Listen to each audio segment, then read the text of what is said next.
Hello, fellow Whovians. You're listening to a special episode of your favorite podcast. I'm Adam Pearson, and I produce and present the 20 MegaByte Doctor Who podcast. I'm Kirby Bartlett-Sloan. I irritate Adam in the 20 MegaByte Doctor Who podcast. I'm Dan Hadley. I'm Birmingham's King of the Geeks and the regular host cum pilot of the Type 40 Doctor Who podcast on the Fandom podcast network. Hey, I'm Mike Faber. I do Earth Station Who, and we are part of the ESO network. And I'm Dr. Freedom, host of the Omega Files podcast, and also a news reporter on the Dr. Freedom YouTube channel. And I'm Christian Basel, host of the Legend of the Traveling Tardis radio show, and you're listening to a special roundtable podcast called Meeting of the Minds.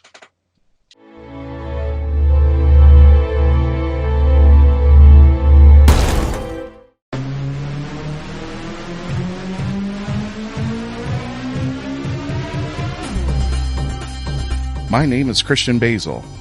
Years ago, I had an idea. I got myself a TARDIS. Took it to new places, met a lot of new people, took some great pictures, and talked Doctor Who.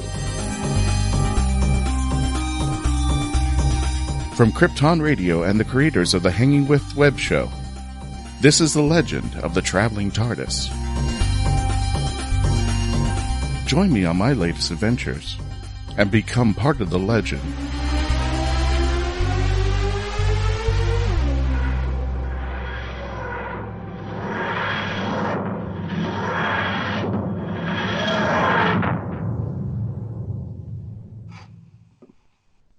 And hello, fellow Whovians. Again, my name is Christian Basel. I am host of the Legend of the Traveling TARDIS radio show. I am here on a special episode with a team of podcasters. We're going to introduce them to you. We're going to show you our love and our geekdom because each one of them has started their own Doctor Who podcast. And we want to show you that the Whoniverse expands out throughout the Whoniverse of podcasting. We want to start off with our friends Adam and Kirby. Adam Pearson and Kirby Bartlett-Sloan, they both run the Doctor Who, the 20 MegaByte podcast. Shush. Gentlemen, tell us a little bit about your podcast, how you guys got started, and where can people find you? Well, we started 9 years and 3 months ago. When my daughter and I were, well, my daughter was still, she was 13, she was still watching classic Doctor Who. We were coming to the end of it, and then the new series started, and we tried to set up a show called the Whovian Anorak, which didn't get off the ground after about 5 episodes. It got onto Podbean, didn't get off the ground because I couldn't get it onto iTunes.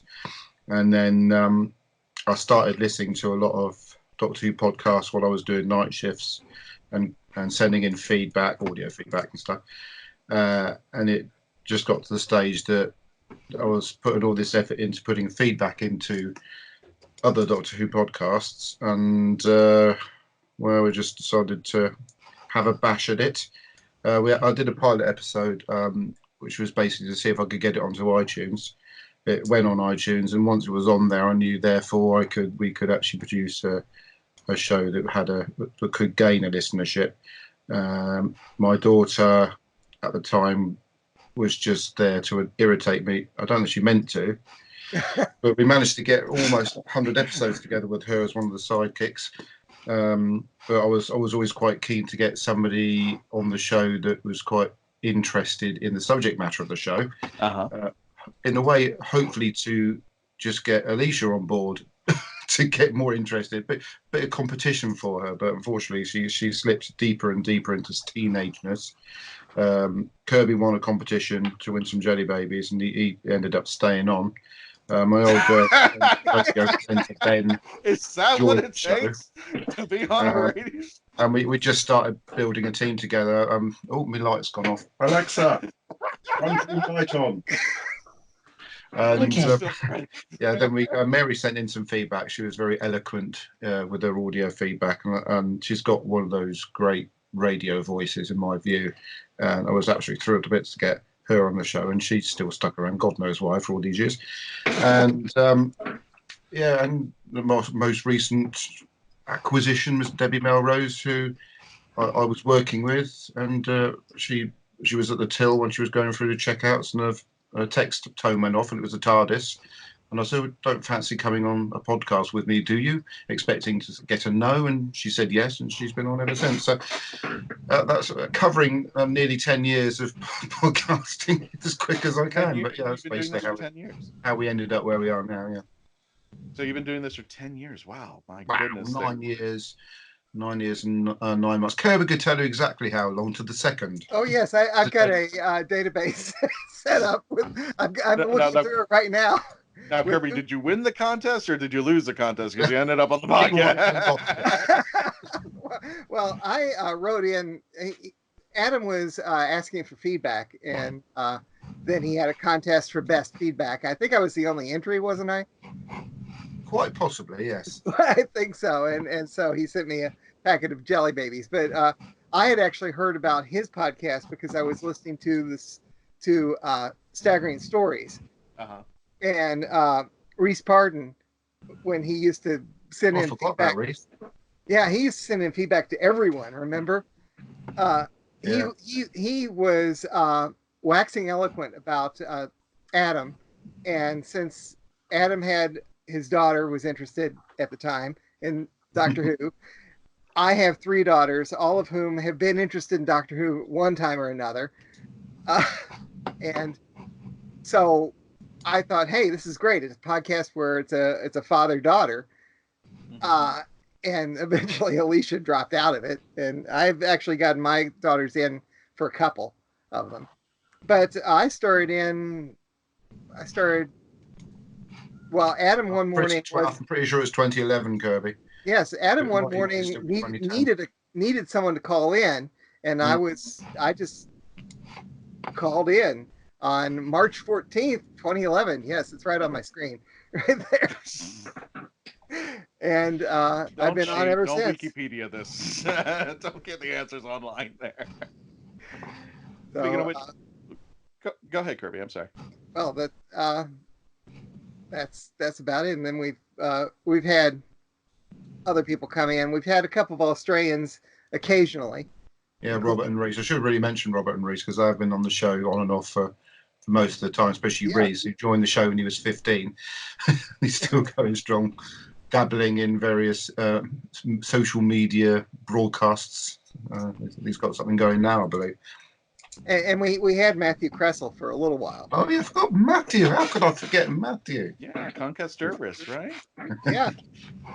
And my daughter Isabella as well, who's been on and off the show. Now, when she was on, she was great. Now, where do you guys physically live at this moment? Where do you guys physically live at this moment? I live in Cowes on the Isle of Wight. Debbie Morrowes lives in Cowes on the Isle of Wight. As far as the rest of them, I'm Scooby-Doo. Go on, Kirby. I'm outside of Atlanta, and Mary's in Dayton, Ohio. Huh? Mary's in Dayton, Ohio. Yes. So you're all over the place. You are sprawled all over the place. Yeah, it's interesting to try and organize times, particularly to record. Particularly especially when the Australians are on. Yeah. Jeez. Brian, what were you going to say? I'm sorry. Looks like that's pretty weird because I'm right at about maybe an hour away from Dayton myself. So. Okay. Well, let's bring in Dan Hadley, who runs the Type 40, a Doctor Who podcast. Dan, tell us a little bit about yourself and how you got started over there. Hello there. Hello. How did I get started? A little bit about myself. Well, I'm old enough to know better, but I've been into Doctor Who since I was a tiny, tiny kid. And for the last 30, 40 years, I've been finding different ways to express that love and that fandom. And from drawing pictures, drawing my own comics, writing my own stories, organising little fan groups with my friends, driving my other friends and family nuts with it. And this is just the latest form of that, really, in a podcast and in videos and sending it out to the world and see if anybody ever wants to listen. And as luck would have it, people seem to enjoy it. But yeah, I got into it by contacting the Fandom Podcast Network directly.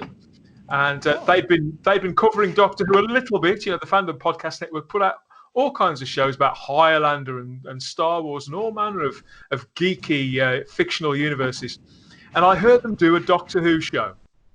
And I sent them a message. I said, I love the Doctor Who show, but if you ever do a regular Doctor Who show, you're going to need at least one Brit. It's the law. And if it's any Brit except this Brit, I'll be really jealous, which at the time, bit of audacity really, because I've never podcasted, ever, never so much as recorded my voice. And yeah, they got back in touch with me. We sort of thrashed out a format together. Turns out one of the guys on staff there was a huge Doctor Who fan. He'd been wanting to do a Doctor Who show for years. And yeah, Type 40 was eventually, quite quickly born within a few weeks from that. And I was on the mic and on the air doing it. And they haven't really been able to shut me up since, as you could probably gather. Nice there. Well, I'm going to bring in Mike Faber. Hey, guys. I've been actually on your show. I've been actually on Type 40 as well there. Mike, tell us a little bit about Earth Station Who and where you reside. Sure. We're located actually in the Atlanta area, not that far from Kirby, actually. Right. And we've been doing Earth Station Who now for about 8.5 years. It actually spun off of the Earth Station 1 podcast because that was the original show of the network. And we're coming up to celebrate our 10th anniversary, April 7th, actually. Great. I feel like the new kid on the block here because we started the day before Jodie premiered. So it's like, oh, wow. Nice. Yeah, exactly. But you're so well known now compared to us old timers, you know? I don't know about that. It's usually just cursing my name. I go, God, bloody, another hell of a podcast out there. Damn, Christian's at it again. Come on. But yeah, so we've been, we started off as the Doctor Who podcast on Earth Station 1, doing a segment of Doctor Who and then general geekery on the show. But people started liking more of the general geekery that we were doing on it. And they started saying, oh, you're doing too much Doctor Who on the show. But all of us who were on the show, myself, Mike Gordon, wanted to continue doing Doctor Who. So we spun it off into Earth Station Who, and we've done a bi-weekly show ever since, except for when the new series is on, we do it weekly. And we do, conventions, and that's actually where we met you, Christian, was the first time. I think it was Hulanta was the first time we had met. Yes, it was. It's a rest in peace, Hulanta. I miss them already. Oh, so do I. And so we got to, be able to go to a lot of the cons here in the Atlanta area, be part of a lot of Doctor Who cons, like Matthews Con, Concaster Burris. We also have done, South Carolina Comic Con. Dragon Con also is one of our big ones each year, and we do panels for the Brit tracks there. And we actually get to moderate panels at both Concaster Burris and at Dragon Con. So we get to interview like different Doctor Who celebrities and such. And, we've been doing it, regularly, and we have, no looking to stop. We've already have planned all the way through probably November of 2020 right now for our shows. Gotcha. And how long do you want to be doing this? How long, where do you see yourself, like 20, 30, 40 years? Well, as long as I have a voice, I'll keep on talking about Doctor Who. I started watching Doctor Who back in the 70s. So, it's been a passion of mine, and just shows how old I am. So it's pretty awesome. And Dan, just a quick question. I know, Brian, you're chomping at the bit there. I see you grabbing that. How long have you been on doing Type 40? Yeah, nearly 2 years. Yeah, it'll be 2 years in May. Now, I don't feel so bad. We're the new kids on the block there. We are indeed. I thought you'd been going a lot longer than me. Yeah, with all those pictures of yours. But yeah, it'll be 2 years this May coming up. And it's gone quite quickly, I must admit. It really has. It's been a steep learning curve to anybody out there who's thinking of trying it. But it's lots and lots of fun. And I get to meet lots of people I wouldn't otherwise get to meet and talk to. Exactly. Brian, what do you got? Because we're up on a heartbreak. What were you going to say? Because you're next. Oh, okay. I was just going to go on and intro my bit, but if we're going to go into break, then. Yeah, we got a break coming up there, folks. So please, for those of you joining us, welcome, and thank you for joining us on this special edition of your favorite podcast radio show, Meeting of the Minds Roundtable. When we get back and when we return, we're going to be talking with Brian Burress, the YouTube's Dr. Freedom, and I will give you a little bit take my own podcast. Please continue to stay logged on, tune in, and continue to become part of the legend. Oh, that's my phrase, but hey, you guys are here. So stay back. We'll be right back. It's Germany, 1938. Charlotte is a 15-year-old girl living in the Jewish quarter. George lives in the city proper and enamored by Charlotte's charm and grace when she wanders into his cobbler shop. George decides right then and there that he is going to marry her. Follow along as this unlikely couple struggles to stay one step ahead of the Gestapo and their dramatic escape from Nazi Germany. Good things always happen in springtime, from author Joanne Fisher, on Amazon.com today. Alien invaders enslave Earth. Unleashing hunters into the ruin wastes. One young survivor struggles to elude their monsters, clinging to hope. When he's stolen off the planet by a sarcastic Starship AI, they pit their uneasy alliance against a treacherous galaxy. Explore a whole new verse of barbarism and betrayal. Wonder and Adventure In the Scion series by Michael J. Allen. beginning with Book 1, Scion Conquered Earth. Available in print, ebook, and audio on Amazon.com. And ladies and gentlemen, welcome back to your favorite podcast. You're listening to your favorite Doctor Who podcast with a special episode called Meeting of the Minds. My name is Christian Basel. I run the Doctor Who, better known as the Legend of the Traveling Tardis radio show. We're here with Adam Pearson and Kirby Bartlett-Sloan from the Doctor Who, the 20 MegaByte Podcast. We're also here with Dan Hadley from Type 40, a Doctor Who podcast, Mike Faber from Earth Station Who, and we're going to introduce another, well, I don't know if you call it a podcaster, I call it a YouTuber, so you're kind of unique on this one a little bit there. Brian Burress, Dr. Freedom on YouTube. Take it away, Brian. Tell us a little bit about that started back in 2011, if I remember right, the Dr. Freedom channel. And it was mainly because there was a lot of disinformation running around out there. Like, just to give you an example, one of the things that made me start doing this, go on this crazy mad adventure I've been on now for going on 9 years, was when I think it was the Mirror reported that I think it was Gillian Anderson was going to be the head villain at the end of series 5. And they had her down as the Ronnie. And sure enough, didn't happen, did it? And I just suddenly let it. I would have accepted that. I would have too, but of course it didn't happen. Yeah. And then it's just with all the disinformation that was going around, rumor this, rumor that. I just started digging into it, and then next thing you know, I'm doing this, a few times a week. And then a year or two later, the Omega Files podcast came about because I was doing podcasts with other folks. And next thing you know, we're getting together and we're talking about Doctor Who all the time, me and people, all over the planet.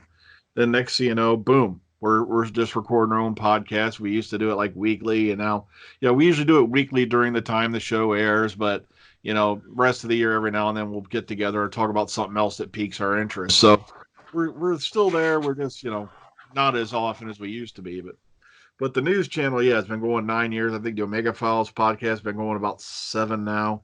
And it's just, fun to do, get together, sit around, like have a little campfire and talk about whatever interests us that week. Mm-hmm. So it's just been a fun journey, I got to say.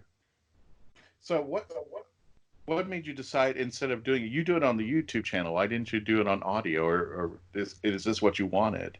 Because I think uniquely from us, I don't know if I speak for the other guys, I don't know if you guys go on YouTube or record video-wise. I know. Yeah, I make videos too. You make videos too as well, Dan? Yeah. Okay. Well, okay. Let me include you this, guys. Why did you include video as well as audio? Because we just started recently doing it as well at the Traveling Tardis.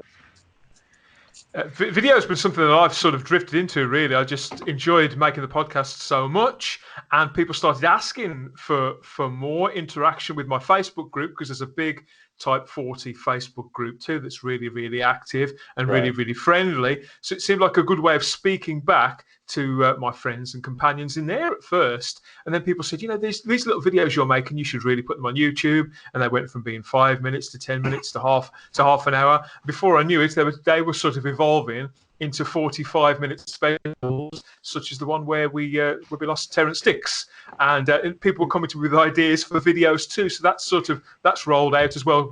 So I put out videos on my YouTube channel, which is called The Space Book, and we call those Type Over 40. So it's like a sister thing to Type 40, which ticks along just whenever I feel like doing it. Really, whenever something sort of comes to mind. See, I haven't told anybody this in the history, because, and Brian knows about this. A Hangin' With show, Garrett Pomacher, He runs the Hanging With Show and has the umbrella. So if you guys follow the Hanging With Show media, there's like tons of content, Saturday morning cartoons. They do the Orlando Wizard, which is I forgot his name and he's going to kill me later. But the guy, he goes through all the attractions and rates and reviews, new attractions and stuff like that. Just like tons of content, the Kitchen Killers and all that. But he calls me up and goes, yeah, you're going to be starting to do video. And I said, I have a body for radio. I'm not doing video. And he just pushed it on me. I'm just like, I don't want anybody to see what I'm doing when they shouldn't not be seeing what I'm doing at the time that I'm recording the audio, as long as it gets the audio there. But Brian, what made you decide to do also the YouTube channel as opposed to just doing it straight up audio? Well, I'd always been on YouTube, so it was kind of like a home for me. And then we started off, we just, we'd have the audios playing, but then there was people going around going, I'd like to, maybe see, who were, feel a little bit more comfortable if you see who you're speaking with.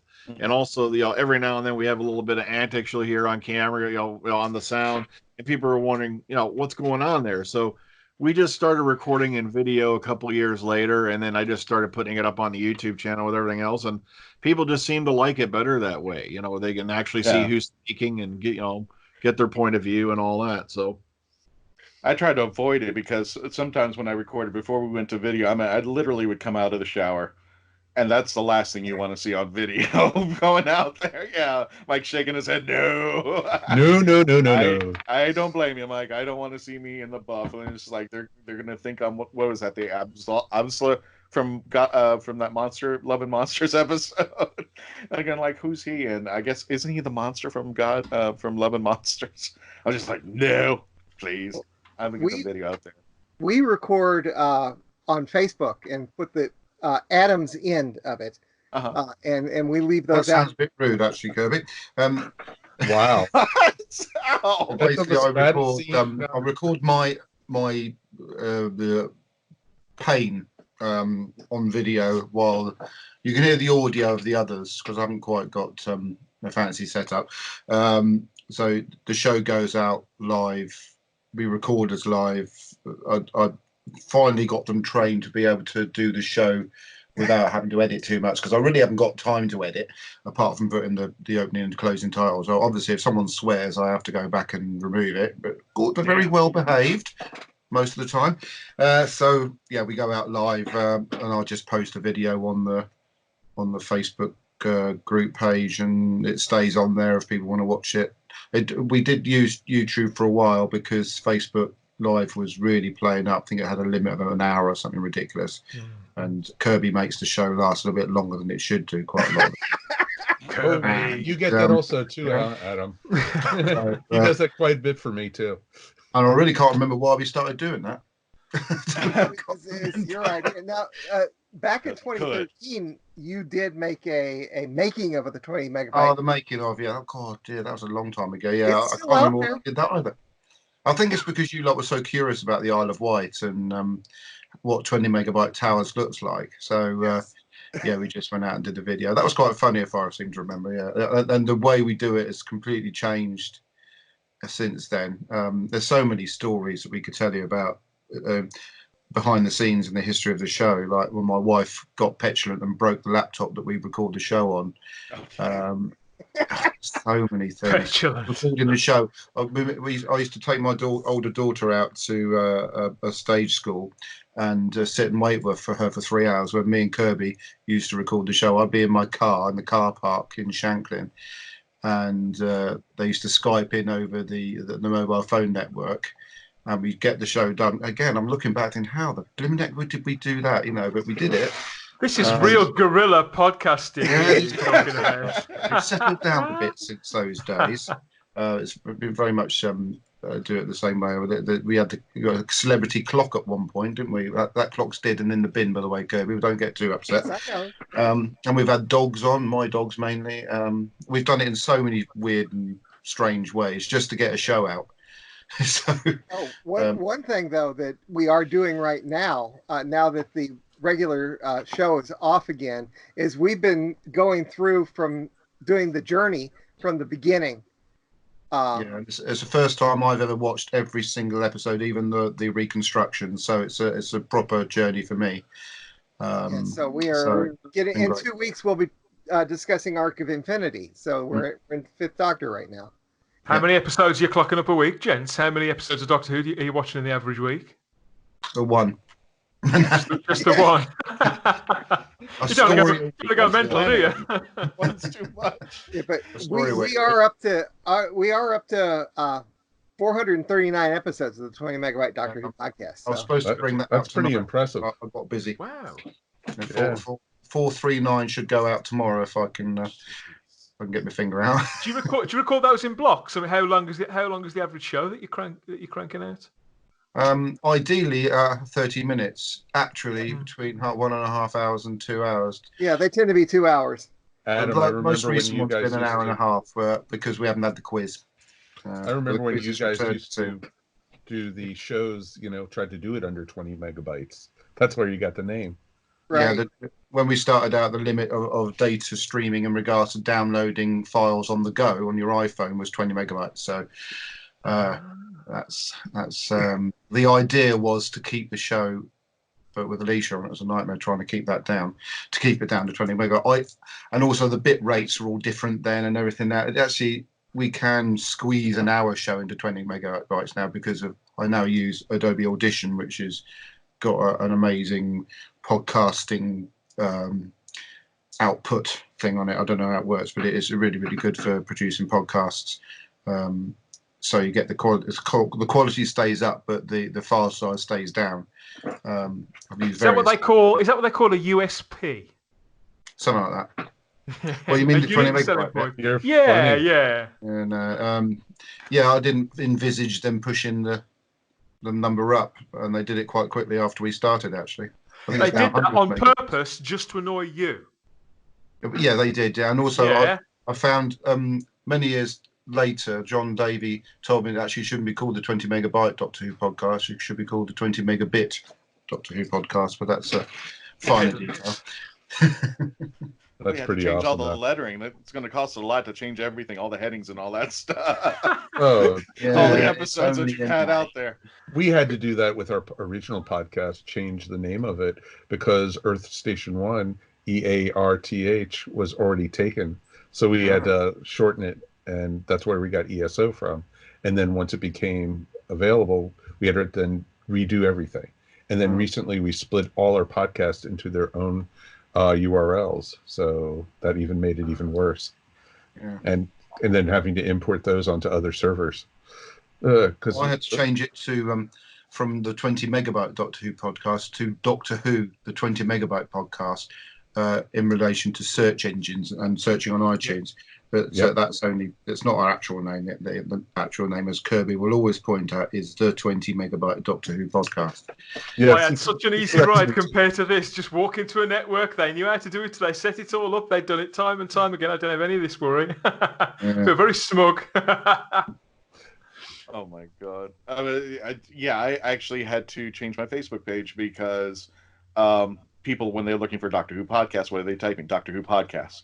And I said, I need to put that somewhere so that people can so I can compete on the search. So I had to change the Facebook name, but I was like, no, I'm going to leave the radio show, The Legend of the Traveling TARDIS radio show, in hopes that somebody will find me out there in the ether or whatnot. But that's... Yeah, I won't worry too much. We completely disappeared off the search on iTunes for some reason. I really don't know why, but must have upset Zuckerberg somewhere along the line. That's it. It's all a learning curve, though, isn't it, guys? Don't you find? Oh, that's Facebook. And it changes every day. They keep on changing the rules on us because of everything that changes. From little things like the whole megabyte thing, right the way up to search fields and to things that they need, that they ask, and they now demand of publishers on social media, where we all go to publicise it. As you've just said, Christian, you got to have the right name, you've got to have the right tags and all that sort of thing. And now with YouTube, of course, you've got to check your settings because of the age restrictions and things to do with minors and things. It's a serious business, but once you've sort of got it in your workflow, it becomes second nature. Oh, there was a time where we were fishing for listeners, or I was fishing for listeners.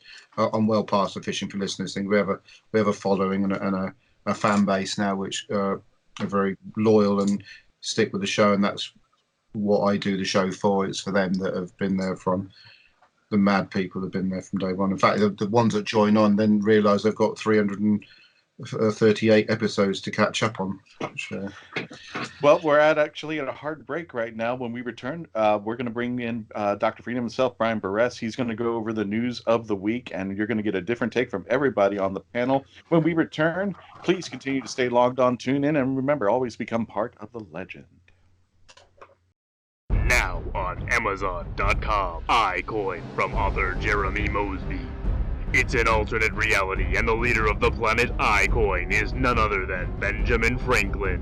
When corrupt officials threaten not only iCoin but the Earth as well, an unlikely chosen one, Jeremy, must face dark foes to save the Earth and iCoin alike. Author Jeremy Mosby takes readers on a superhero's adventure through this compelling and imaginative alternate universe. Get iCoin on Amazon.com today. Jackie Sonnenberg's My Soul to Keep is a ghost story rooted in the realities of actual cults. When 13-year-old Sky Monroe arrives at her new boarding school, all she can think about is death and connecting with the afterlife. Soon she discovers her school's spirituality group, the Guardians of Light, and they have a secret. They can speak with the dead, and the organization is a cult. But this isn't Sky's only problem. The campus house where Sky resides is haunted, and even the ghosts have an agenda. They intend on getting the souls they want. Filled with mystery and intrigue plucked straight from the headlines, author Jackie Sonnenberg's research and attention to detail give this ghost story an even more eerie atmosphere. Find My Soul to Keep on Amazon.com today.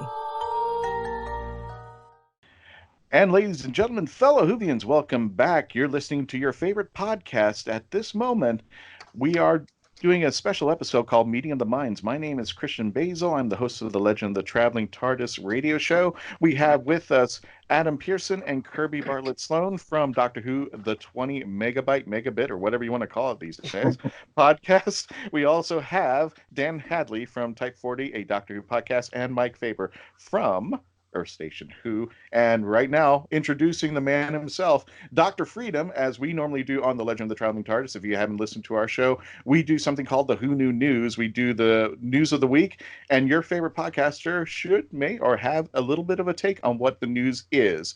Now, this is sponsored by Dr. Freedom himself. Please check him out on the YouTube channel. Go subscribe to him. Anytime that new news, Who Knew News comes out, he's chomping on the bit. He's already got an episode already lined up for you and his take on the episode.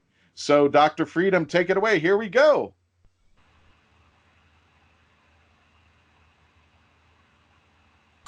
Hello, everyone. This is Dr. Freedom with the Who Knew News. First up, we set a sad note. Actor Max von Sydow, who has passed away at age 90. This actor, oh goodness, he's been all over the board. Except Doctor Who, which really is... Well, yes, sadly, except Doctor Who. Matter of fact, most notably known for such as Ming the Merciless and Flash Gordon. Heck, his part of the Judge Dredd movie was probably the best part. Mm-hmm. Then recently he appeared in Star Wars Force Awakens. This man is just the definition of the word legend, and sadly, yes, he has passed away at the age of 90. He was also recently in Game of Thrones too. Oh, that's right, yeah. I mean, this geek, his IMDb just goes right off the charts like Hugh Laurie. I mean, it just flies on and on and on and on, and the geekdom card, oh, of course, completely punched out. Bob and Tug McKenzie are big fans of his. Oh, I forgot Strange Brew. Oh, exactly. My God. Oh, God, I missed that.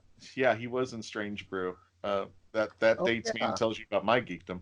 So, Brian, what else is in the news today?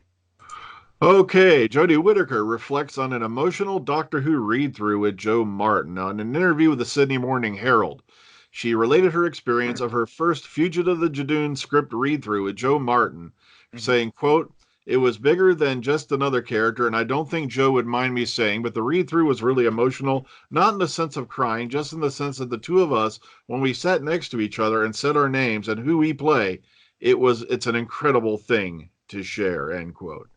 So talking about, the actual read through the episode Fugitive of the Jadoon, and how it's, kind of weird moment, when you have somebody else in there who nobody's expecting, I guess, to be the Doctor, and you both get to say, hello, I'm playing the Doctor. Well, that was the one great thing about that episode, because everyone was thinking, the big surprise was going to be Jack was back. Yeah. And then they threw another Doctor in there. Surprise! Which was pretty awesome. What was your take, gentlemen, on when you saw Joe Martin say those famous lines? Let me start from the beginning. What was your take on it, Adam and Kirby? I was very, very excited and delighted that Doctor Who had finally made me sit on the edge of the sofa rather than behind it, obviously. But, sitting on the edge of the sofa, obviously, the red herring was the most beautiful of red herrings with John Barrowman's return, and we sort of sat thinking, this is fantastic, and suddenly we get that lead in, to the TARDIS being buried and the that sort of Time Lord energy going into her, and we just thought, maybe it's the Rani. Everybody's it's always the Rani. Come on, you know that. Especially when they stepped into her TARDIS and it was the Hartnell-esque TARDIS. Yeah, it was just wonderful. Absolutely. Which disappoints me about Chibnall, because I've kept screaming on my show over and over again, Chris, there are more than 4 Time Lords on Gallifrey if you want to use them. I'm sure the monk is doing a going out of business sale somewhere. I'm sure the Ronnie could regenerate. But it fitted the story arc rather well, didn't it, in the end? So, we weren't bashed over the head with the story arc. We may have been bashed over the head with political messages and stuff, but we did get a couple of absolute beauties in the series. So I was well happy with that. Dan, what was your take on the reveal? Oh, I'm sorry. Oh, sorry. Go ahead. No, Dan, what was your take on the reveal when you saw that Joe was the Doctor or a? Well, it perked up a spectacularly bad episode of TV, I suppose. It was, because I quite like Jo Martin. I think she's a fun actress. She's really, really watchable, really warm. You can really relate to her, and so it did perk things up a touch. I'm not surprised to hear that Jodie Whittaker was emotional and crying, because I think I'd probably be crying when somebody steams in and aces a part in 2 lines that I couldn't manage to nail down in 2 years. So it was rather a heady episode. Wasn't too impressed with it generally myself, but I thought Jo Martin was fantastic. I hate to say this. I hate to be one of the. Well, it's not that I hate to be one of those people out there that kind of parroted on this, but I was sitting there going like, oh my God, I like Jo Martin better than Jodie. And I didn't want to say Everybody does. Everybody does. I agree with Not everybody. Nope. I don't. I think it's a split. I just like I said, when I heard that she was the Doctor, and to see her performance inside the other, I guess, was it a TARDIS or that spaceship that they were in with the Jadoon. I mean, when those two were batting at each other, having their verbal spat, and at the moment that Joe's Doctor just literally verbally kicks Jodie out of her TARDIS, and I think it's time for you to go. I was just like, wow. Yeah, been on the tip of my tongue for a while, that one. My first line would have been, how come you get a teleport thingy? How come I don't have a teleport thingy for when I can't reach the TARDIS? Okay, next up, Bradley Walsh and Tosin Cole may be leaving Doctor Who, but not forever. This over on the Radio Times. They say, quote, they may have survived the Cyberman and the Master, but reports suggest the 2 Doctor Who stars will soon be leaving the TARDIS behind, at least for now. Now, according to sources, current series stars Bradley Walsh and Tosin Cole, who play Graham and Ryan, friends to Jodie Whittaker's Doctor, could be set to depart the sci-fi drama in the upcoming festive special Revolution of the Daleks, leaving Whittaker and fellow companion Mandip Gill to continue in the upcoming series. I think. Now, me personally, I don't know. I don't see them even keeping Yaz, to be honest. I think it's going to be a clean sweep, at least in my opinion. Well, if they're going to keep any of it, definitely not her. I think Bradley Walsh has always been one of my favourite companions and one of my favourite performers, actually, just outside Doctor Who. So it's, it was bound to happen at some point. it was interesting though, because the whole first season it was all Graham, and you know it Well, we almost like Graham. we all love Graham. Yeah. You know, love Bradley Walsh. Our April 1st episode is going to be Earth Station Graham, so it's going to be awesome. Make sure there's plenty of toilets on that station. Oh, of course, you know. He doesn't like using bedpans or whatever he uses. So it's going to be interesting to see. I'm not going to shed a tear for Ryan leaving. He has been such a waste, and which sucks because he could have been something really good, especially. He is a decent actor. I agree completely. I'm looking forward to the new series he's going to be on A&E, or is it AMC that he's going to be on? Because it's going to be. They've already announced the new show he's going to, so it's going to be very interesting to see where he ends up. And I just don't. I think they spread themselves too thin with companions, truthfully, and and with them focusing mostly on Graham the first season. The other two were barely there. Even the episodes that were supposed to focus on Yaz weren't even really. It still was the Graham and Doctor show. Just not interested. All I was interested in was the relationship between the Doctor and Graham, because it was a beautiful turnaround, where the older man was the companion and the woman was the Doctor, and it just worked really, really well for me. And he pulls off anything in regards to a dramatic performance. It could have been a lovely sort of riff on. It could have been a lovely riff on what the Doctor and Wilf had in way back, couldn't it? Between the two of them. With exactly. Sadly, not to be. Action stuff. Well, exactly, and that's the thing, because you could have easily done it, and they did pick up Yaz towards the end of the season a lot. But I think it's too little too late for her character. Absolutely. Great pity as well, because Mandip Gill's a really capable actress, and she's really hungry for this role. She really wants to be in the show. I think certainly more than, I've got a certain amount of time for Tosin Cole. I think he's a very funny guy, very warm guy, but she wants to be there more than he does, I think. And you can see every chance she gets, she feasts on every morsel they throw her. And if there's a silver lining to the cloud, maybe with just the two of them, they will be able to bolster that character and really give us something proper to say and really flesh out that character, because I think she's been done a disservice. Clean sweep. They're going to get rid of Graham. A clean sweep was let's bring in someone new. I mean, it's a shame about. It's taken 2 series and still not engaged with the companions, apart from obviously Graham, like I've said. And I feel that maybe they just need to try and find someone else. And I've heard that Bradley Walsh has got a new series he's doing anyway, so it's unlikely. Darling Buds remake, so I've heard. Sorry? Brian, a Darling Buds remake, was it, Adam? That's it, Darling Buds remake, that's right, yeah. Brian, I know you're chomping at the bit. What were you going to say? Oh, I was saying, I hope if out of the 3 they do keep anyone, I hope it is, Yaz. Give her a chance to shine. Go more into her background, because they did attempt it in these last 2 seasons. But as I kind of agree with you there, they didn't really give her that much. Like look at Demons of the Punjab. That was supposed to be her episode, but how much really did she do in it? Exactly. You know what I mean? So I'm hoping out of the 3 they do keep her and at least expand upon it. But my gut instinct's telling me I think they're going to clean sweep it. I don't know. I just don't know what to do with them. I think it was a big mistake to have the multi. I think they should have added on. I really think, because with the Doctor, with 13 and Graham, I kind of harken back to Troughton and Jamie, where it was the buddy system. It wasn't, it wasn't. There wasn't a love interest like Billy Piper's, or it was kind of buddy. I almost said, I love you. Yeah, I wanted. The last time I saw something like that was 12 and Nardole, which kind of reflected that. They were a fun team. The Doctor would come in, say his line, and I loved Mysterio. I was so worried about when they brought Nardole back, but the moment that the Doctor says, "Oh, they're going after the capital cities," and here comes Nardole coming, going, "No, they're not."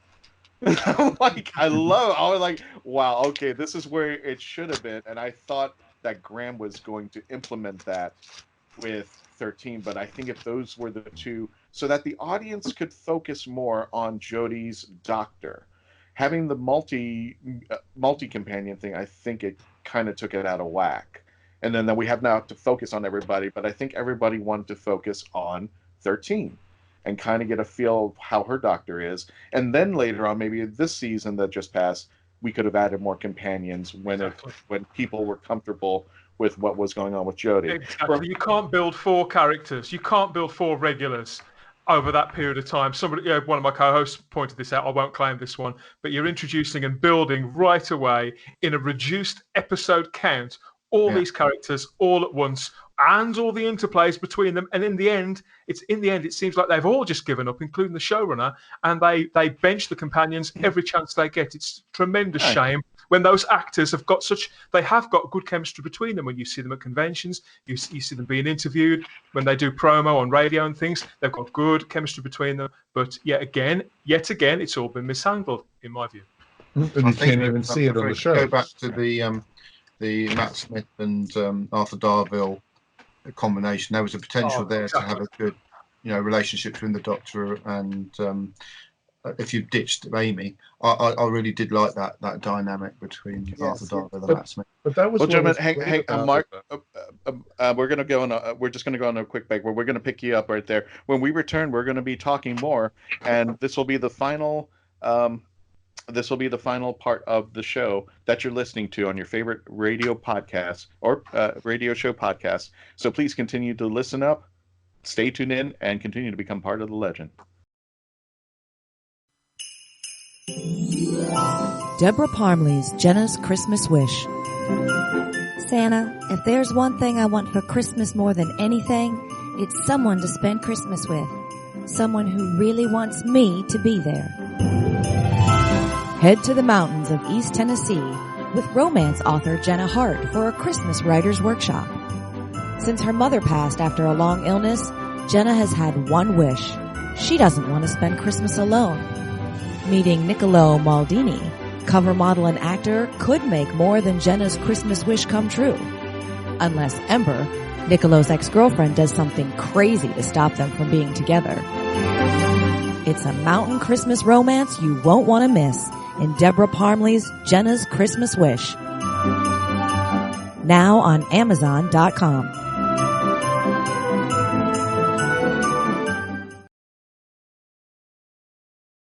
And ladies and gentlemen, welcome back. You're listening to your favorite radio show and podcast. My name is Christian Basel. I'm the host of the Legend of the Traveling TARDIS radio show. I'm here with a plethora of Doctor Who podcasts that you should be listening to.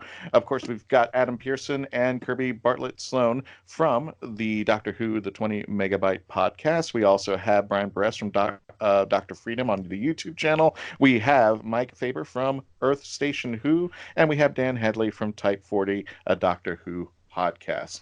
Now, we've got a very short segment at the end over here. So, gentlemen, I have a question for you, because one of the things that have been a big challenge as far as Series 12 going into Series 13, there has been a big rift in the Whoniverse as far as social media, as far as liking to what's going on, as far as the Timeless Children.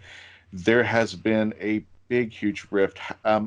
How do you feel about what has taken place, and what would you do to fandom who's kind of on the edge right now, trying to get a hold on the moment there? Mike, I'm sorry, Mark. Mike, we're going to start with you. Just give it a few minutes. What do you think about what has gone on with the season ender, and how would you get those people back? Series. Thanks, Kirby. Is it Mike or Mark? Mike, sorry. No, how I'd get him back, explain to him that Doctor Who is all about change. And, basically is the whole thing with the Timeless Children canon. For right now, it is. I'm sure the next showrunner will change it, as, Moffat did, RTD did, Russ, and, further back into the old series, they used it to their advantage. And that's one of the things that really bugs me when people don't like a new Doctor or a change that happens. Doctor Who is 56 years old, going almost on 57, and it is basically, the whole series has always been about change. and how it evolves. And, and basically as it grows, as it changes, the mythos changes per showrunner. And, how many times can we see Gallifrey change or be destroyed or, brought back? And, and it's going to happen over and over again. It did. I'm sorry. It did kind of cheapen the Time War when the Master just go walking in there. Oh, I can wipe it out again. Exactly. It'll be back. It'll be back. It'll be back. But that, like I said, that's just my opinion on there. And one of the things that I want to promote on our radio show on Traveling TARDIS is that no opinion is a bad opinion if you can talk about and discuss it. Then I think that's one of the challenges in the Whoniverse right now. Nobody can have an opinion. God forbid you post it on the Twitter feed and they just, you post one thing and then you have 100 responses and 98 of them, want to know where you live, take you down. Exactly. Well, that's whether you care or not. Because on Earth Station Who, we get people writing us and saying that's one of the things they like about our show, because we get people from both sides. And exactly. And that's what we try to do is, open it up to everybody, and we don't put people down if it's not our opinions and everything. We've had people on our show that have totally hated our certain episodes, Kirby in general, it's, but it's always, he just happened to sit in on the worst episode of the season this year. It's okay. Oh, yeah. But I also remember, I think one of the first times I recorded with you was McCoy's first episode, and I liked it. And the rest of us were like, "What?" I know. Yeah. Brian, don't fret, because I went on Mike's show and I think we did. What was the episode? It was with Brian's dad. Oh God! And I got the gang on top of me when I said something. I forgot what it was. I think it was last year. It was last year's Christmas special. Yeah, resolution. And I was just like, I mentioned something and the gang piled up on me, but I'm just like, this is my opinion, this is my take, and you guys were kind enough. And we respected you, and we said you're not ever allowed on our show ever again. Okay. That's right. I've been watching Doctor Who for 40 years this coming May, and I understand the changes and have no problems with it. So I've been watching Doctor Who for 51 years. Anyone up on that? Nope. Oh, heck, it's 37, I think, now for me. You and I are PBS creatures, right? Oh, I started on my PBS, yeah. Oh, yeah. PBS. WETA, Channel 26 in Washington, D.C. every night at 11 p.m. WTTW, Chicago. The Hand of Fear was my first story. And I was the mid-70s watching on BBC One, literally hiding behind that sofa in a brown living room with crumpets on a little plate next to me every Saturday. Oh, that's awesome. That is really awesome. All the cliches are true, Christian. All the cliches are true. Speaking of celebrities. Speaking of wishing that I could convince someone to come back to the show. I've got three daughters. Two of whom have stopped watching, and they say they'll never watch again. One of them stopped. Not proper Doctor Who fans, Kirby. That's what it is. One of them stopped at the end of Smith. The other one made it about halfway through Capaldi, and she stopped, and she now hates the show and never wants to see it again. Only my oldest daughter still watches, and the thing is that she loves the old series better than the new. And when we start back into the journey, she's going to be sitting right next to me watching. She's not allowed to do that unless she watches all the stuff she said she refused to watch, by the way. What do you mean? Very zero tolerance. Wow. You're a taskmaster, dude. Kirby, I really appreciate it when the younger generation, when they come in New Who, go to Classic Who, and I don't begrudge them. And I mentioned this over at panels when I go to conventions and stuff. One of the things that most of it, Mike and Brian, we both are creatures of the PBS show, and for the longest time, I thought Doctor Who was about this curly hair, long scarfed guy who starts in Robot, falls off a tower, dies, and becomes a blonde. And because the PBS didn't bother buying the new series, I thought that was Doctor Who. So he dies, becomes a blonde guy, and then it all starts over. And not only that, but when they had their big drive, they're going like, oh, yes, we have a special called The 5 Doctors. And like, yes. Well, 5? Well, I didn't get to see the other 3 yet. What about 5?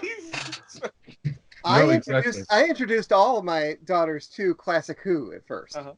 Oh yeah, my son, who's now 20, he grew up on Doctor Who, and the first time we went to the Dragon Con parade, that was the first time he saw David Tennant, someone dressed as David Tennant with the 3D glasses and everything.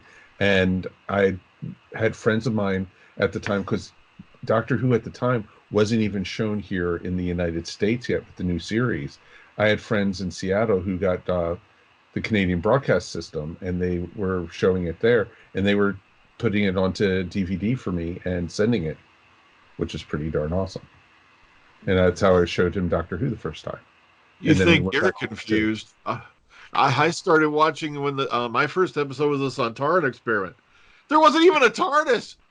I'm like, a couple episodes in, I'm like, all right, why is it when they go into that blue box, they're suddenly in this big white room? That was my first season. Back in the early 80s, I used to take my VCR to conventions, and we'd hook up 5 or 6 VCRs and record at various episodes, because I moved to a place that didn't show it. For the pirates, har! Yar! The new kids, Google VCR, please. We're not going to explain it. I'm still the earliest episode I can remember having memories of was is it Day of the Daleks, the first Pertwee Dalek story?